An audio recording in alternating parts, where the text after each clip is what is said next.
Следующий вопрос нам задал Абдул-Карим из Лахора в Пакистане. Если все мусульмане верят в один и тот же Коран и в те же самые хадисы, тогда почему существует 4 мазхаба и почему они отличаются друг от друга?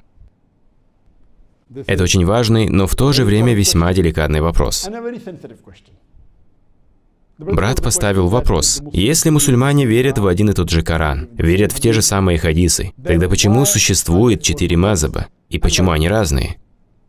Я полностью согласен, что если мы говорим об Ахлю Сунна валь Джамаа, представляющей собой существенную часть мусульман, то мы все верим в тот же Коран и в те же самые хадисы. Мы все знаем, что после Корана по значимости идет сборник Сахих аль-Бухари, затем Сахих Муслим, далее собрание Кутубу Ситта, Абу Дауд, Тирмизи, Ибн Маджа, Ан-Насаи. Это 4 основные книги, входящие в собрание Кутубу Ситта. Кутубу Ситта и все основные сборники хадисов полностью соответствуют учениям Корана. На втором месте после Корана идет сборник хадисов Аль-Бухари, затем Муслим и остальные 4 сборника хадисов. Вернемся к вопросу. Почему существует 4 мазхаба?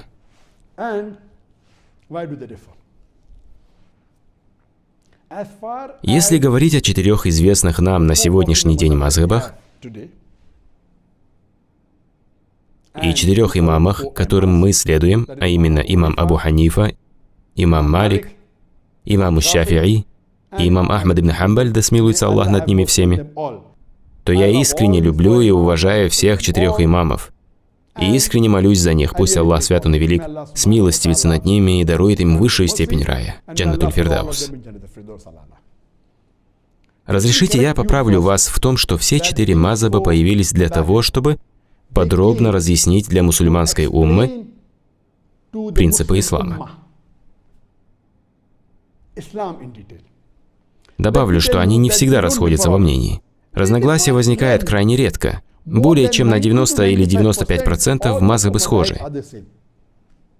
Они могут расходиться по не столь важным вопросам, но если же говорить об основных вопросах, как, например, совершение 5-кратной молитвы, выплата заката, совершение хаджа, то все мазхабы имеют одинаковую позицию. Может быть, мелкие вопросы, сопутствующие совершению молитвы или же хаджа, тут и там, но это не критически важные разногласия, не затрагивающие фундаментальные аспекты, о которых даже нет смысла спорить. Поэтому я могу уверенно вам сказать, что на 90 и 95% все мазхабы абсолютно одинаковы. Они различаются лишь в мелких вопросах. И даже таких единицы. Все 4 имама говорили, если вы обнаружите, что какая-то из моих фетв, или же мое заключение противоречит Аллаху и Его посланнику, идет врознь с Кораном и достоверными хадисами, то можете бросить мою фетву в печь. Все 4 имама были великими учеными.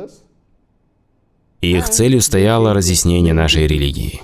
Что касается причины, по которой они отличаются друг от друга, с учетом того, что они следуют одному Корану и хадисам, и это очень важный вопрос, если честно, то этот вопрос беспокоил меня на протяжении многих лет. Альхамдулилля, Аллах благословил меня, и у меня была возможность встретиться и пообщаться со многими учеными всех 4 мазхабов. Мы много дискутировали, мне довелось провести с ними достаточно времени. Я тоже интересовался причиной их различий. И всякий раз получал ответы, местами убедительные, местами не очень. Но таких ответов, которые бы смогли удовлетворить всех сразу, нет. Но, альхамдулилля, после встречи с учеными разных мазхабов, мое понимание ислама и понимание разногласий стало намного шире. Аллах ясно говорит в Коране, в 3-й по счету суре Аль-Имран, в 103-м аяте: «Крепко держитесь за верь в Аллаха все вместе и не разделяйтесь». Мы, как мусульмане, должны держаться за верь в Аллаха, то есть за Коран и достоверные хадисы. Это единодушная позиция. Все мусульмане Ахлю Сунна валь Джамаа следуют одному Корану и достоверным хадисам. Но почему же тогда имеются различия? Для того, чтобы объяснить простому человеку, я приведу пример. Я всегда считаю, что на примере всегда проще понять. Задам вам один простой вопрос.